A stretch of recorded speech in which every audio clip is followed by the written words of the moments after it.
যেই ব্যক্তি রাতের বেলা এই দোয়াকে 3 বার পরে ঘুমিয়ে যাবে, আল্লাহর নবী বিশ্বনবী সাল্লাল্লাহু আলাইহি ওয়াসাল্লাম বলেন, সকাল বেলা যখন আল্লাহ তাআলার বান্দা ফজরের নামাজের মাঝে যখন উঠবে, আল্লাহ নবী বলেন রাতের বেলা এশার নামাজ পড়ার পরে, খাবার খাওয়ার পরে আল্লাহর বান্দা যদি এই দোয়াটা 3 বার পড়তে পারে, তাহলে আল্লাহ পাক রব্বুল আলামিন সকাল বেলা ঘুম থেকে ওঠার আগে আগে আমার আল্লাহ তাকে নিষ্পাপ মাসুম বাচ্চার মতো আমার আল্লাহ পবিত্র বানায়া দেই।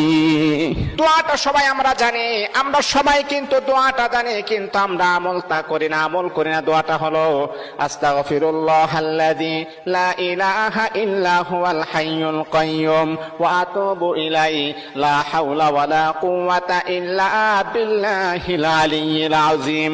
3 বার যদি আমি আপনি পড়তে পারি, ইনশাআল্লাহ আল্লাহ পাক রব্বুল আলামিন আমার আপনার জীবনের সমস্ত গুনাহগুলোকে আমার আল্লাহ ক্ষমা করে দিবেন।